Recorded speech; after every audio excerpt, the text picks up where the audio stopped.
মালদায় আবারও টাকার পাহাড়। মঙ্গলবারের পর এবার গাজল থেকে উদ্ধার হয়েছে বিপুল টাকা। গাজলের রাঙ্গাভিটা এলাকার 12 নম্বর জাতীয় সড়ক দিয়ে ব্যাগ ভর্তি টাকা নিয়ে যাচ্ছিল দুই বাইক চালক। কথা বলবো আমাদের রিপোর্টারের সঙ্গে। সুব্রতোষ রয়েছেন এই মুহূর্তে। সুব্রতোষ, কোথায় কি জন্য এই টাকা নিয়ে যাওয়া হচ্ছিল?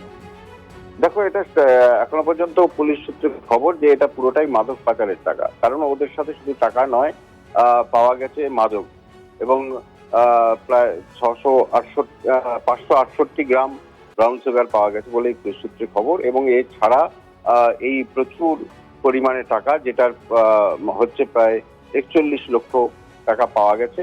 এবং এই টাকাগুলো দুটো ব্যাগে রাখা ছিল ভাগ করে। যে পুলিশের অনুমান যে এই টাকা যেখানে যেখানে মজুত করে রাখা ছিল টাকা, সেখান থেকে তারা নিয়ে গিয়ে হয় তাদের যাদের অংশীদার রয়েছে তাদের কাছে দেওয়া বা অন্যত্র টাকাগুলো সরিয়ে দেওয়া। যেহেতু এখন প্রচন্ড পরিমাণে ধরপাকড় চলছে এবং নজরদারি চলছে পুলিশের, এবং গত কয়েকদিন মানে আগেই যেহেতু ওল্ড মালদা মঙ্গলবাড়ি এলাকা থেকে প্রচুর পরিমাণে টাকা উদ্ধার হয়েছে, ফলে যাদের কাছে এরকম বিভিন্ন জায়গায় এরকম টাকা মজুত করার রাখা হয়েছে তারা কিন্তু অন্যত্র সরিয়ে দেওয়ার চেষ্টা করছে এই পাচার চক্রের লোকজন। এটা প্রথম থেকে পুলিশ বলে আসছিল যে যেখানে টাকা পাওয়া গেছে শুধুমাত্র এখানেই নয়, এরকম ভাবে যারা পুরো এই মাদক পাচার চক্রের সঙ্গে জড়িত তারা কিন্তু বিভিন্ন জায়গায় ঘরে বা ভাড়া করে বাড়ি ভাড়া নিয়ে সেখানে কিন্তু টাকা মজুত করে রেখেছে। কারণ মূলত এইগুলো হচ্ছে একেবারেই এই কাঁচা টাকা, যে টাকা দিয়ে কিন্তু তারা জমিয়ে রাখে এবং তারপরে সেখান থেকে একটা জায়গা থেকে গিয়ে সেই টাকা কিন্তু আবার ছড়িয়ে যায়, তাদের ক্যারিয়ারদের কাছে পৌঁছে যায়। তো যেহেতু এটা আন্তর্জাতিক মাফিয়া চক্রের সঙ্গে একেবারে প্রত্যক্ষভাবে যোগ রয়েছে, বহুদিন থেকেই এই চক্র সক্রিয় এবং ভারত বাংলাদেশ সীমান্ত দিয়ে বিশেষ করে এখান থেকে ডালখোলা হয়ে রায়গঞ্জ হয়ে মালদা হয়ে এটা বাংলাদেশে পাচার হয়। এই যে এই রুটটা বরাবরই কিন্তু সক্রিয়। বিগত কিছু বছরে এদের একেবারে ব্যবসা রমরমিয়ে উঠেছিল। মালদার গাজল, মঙ্গলবাড়ি এলাকা, ওল্ড মালদার এলাকা, এই সমস্ত চত্বরে একেবারে এটা ওপেন সিক্রেট হয়ে দাঁড়িয়েছে যে সেখানে গেলেই মাদক পাওয়া যায়। মানে ক্যারিয়ার মানে প্রকাশ্যেই ঘুরে বেড়ায় সন্ধ্যের পর রাতের পর মঙ্গলবাড়ি এলাকাতে। এই জায়গা আপাতত তোমায় ধন্যবাদ। টাকা ধরা পড়েছে, ব্রাউন সুগার ধরা পড়েছে। কজনকে ধরেছে? কি হচ্ছিল সকাল থেকে? টাকা ঘোরাঘুরি, সব টাকা কত দিয়েছিল। কেমন ভিড়? এগুলো প্রচন্ড ভালো। তারপর কি মনে হচ্ছে? এগুলো তো সব 2 নম্বরই টাকা। কোন দিক থেকে? রায়গঞ্জ থেকে মালদা দিয়ে যাচ্ছে। বাইক দুটো, দুটো বাইক। আচ্ছা, এই কি কত কত টাকা দেখলে ওখানে? নোটগুলো কি কি নোট ছিল? এগুলো তো 100 টাকার নোট, 500 টাকার নোট, 200 টাকার নোট। পুরো বাড়ি 40 লাখ টাকার মতন টাকা গুনছিল? ঘোরাঘুরি করছিল সবাই। এবার দুটো ছবি আপনাদের সামনে রাখবো একই সঙ্গে। গত সোমবারের ছবি রাখছি, যেটা মালদার মঙ্গলবাড়ির ছবি। সেখানে টাকা উদ্ধার হয়েছিল তৃণমূল নেতার বাড়ি থেকে। আর আজকে আবারও 41 লক্ষ টাকা উদ্ধার হয়েছে। তবে আজকে আবার শুধু টাকা নয়, মাদকও পাওয়া গিয়েছিল। দুটো ছবি একই সঙ্গে আপনাদের সামনে রাখছি। একদম কিছুদিনের তফাতে লক্ষ লক্ষ টাকা উদ্ধার হচ্ছে। মালদার ছবি আর একই সঙ্গে আজকের ছবিটা আপনাদেরকে দেখাচ্ছি। মালদায় দুদিনে দুটো ছবি আপনাদের সামনে, একদিকে মঙ্গলবাড়ি, একদিকে গাজল।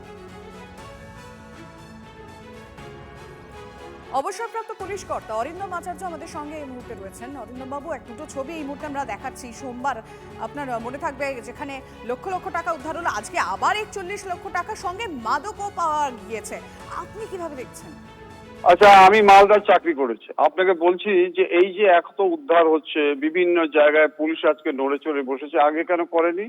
কারণ আগে সেই ক্ষমতাটা বা সেই ইনস্ট্রাকশনটা পুলিশকে দেওয়া হয়নি। এখন নতুন সরকার যেভাবে ইনস্ট্রাকশন দিয়েছে, এখন পুলিশ সোর্স এনগেজ করছে এবং খুঁজে পাচ্ছে। আমি আপনাকে আগে বলে দিচ্ছি যে এই যে টাকা উদ্ধারের ব্যাপারটা, আপনি বলুন না এটা কি একদিনে হয়েছে?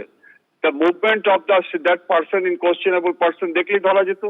আজকে টুলু বলুন, যাই বলুন, 100 কোটি টাকার বিয়ে হচ্ছে, অথচ ওখানকার ডিআইবির নোট নেই, এখানে এসপিও চুপ করে ঘুমিয়ে আছে।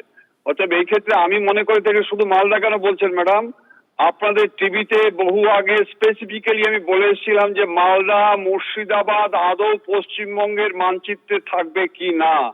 কারণ মালদা এখনো ইংলিশ বাজার থেকে শুরু করে বিভিন্ন জায়গায় আরো যে সমস্ত nefarious activities under the shade of political leaders, এবং কিছু দলদাসে পরিণত হচ্ছে হাই অফিসিয়াল ইনক্লুডিং এসপি, আপনাকে বলছি ইনক্লুডিং এসপি, তাদের ইন্টেলিজেন্সের জন্য যেভাবে নাকি আজকে নানা রকম যা অপকর্মগুলো হচ্ছে, আজকে এগুলো কিন্তু খোঁজ পাওয়া যাচ্ছে এবং তার জন্য this is nothing but the policy of the government. অর্থাৎ এই ক্ষেত্রে আমি মনে করে থাকি তাদেরকে ইন্টারভেশন করে কবে থেকে আনা হয়েছে এবং সেই সময় ডিআইবি চুপ করে কেন বসেছিল, সেই সমস্ত পুলিশ অফিসারদের কিন্তু আজকে জিজ্ঞাসা করা দরকার যে যেভাবে এই যে টাকাগুলো আসছে এগুলো এই সমস্ত ক্রিমিনালরা তো আর্মস কিনছে, এরা হচ্ছে গিয়ে মাদক দ্রব্য আজ কাজ করছে, যারা মাদক দ্রব্য আনছে তাদেরকে ইন্টেলিজেন্স দেওয়া হচ্ছে এবং এই টাকাটি ইউটিলাইজেশনটা কিসে হচ্ছে, ভাতৃ হত্যায় মেতে উঠছে, রাজনৈতিক লড়াইয়ে নামাচ্ছে। অর্থাৎ এই ক্ষেত্রে আমার মনে হচ্ছে আরো কঠিন সিদ্ধান্ত নিয়ে এদেরকে এক্সাম্পল হিসাবে পানিশমেন্ট না দেওয়াতে পারে। আবার শেষ করছি, কাস্টডি ট্রায়াল করিয়ে পানিশমেন্ট না দেওয়াতে পারলে জল ঢেলে ফুটা পাত্রে বৃথা চেষ্টা তৃষ্ণা মিটাবার। অনেক ধন্যবাদ আপনাকে। TV9 বাংলা সুস্বাস্থ্য 2026। যাদের হাতে আমাদের প্রাণ তাদের জানাই সম্মান। যে চিকিৎসকরা আমাদের জীবনটাকে ঘিরে রেখেছেন তাদের সম্মান জানাবো আমরা। TV9 বাংলা হেলথ কনক্লেভ, পুরস্কার যেগুলো দিচ্ছেন তার জন্য চিকিৎসকরা উদ্বুদ্ধ হয়। স্বাস্থ্য পরিষেবায় সেরার সম্মান। দেখুন TV9 বাংলা সুস্বাস্থ্য, শনিবার বিকেল 5:25 TV9 বাংলায়। TV9 বাংলা, না দেখলেই নয়।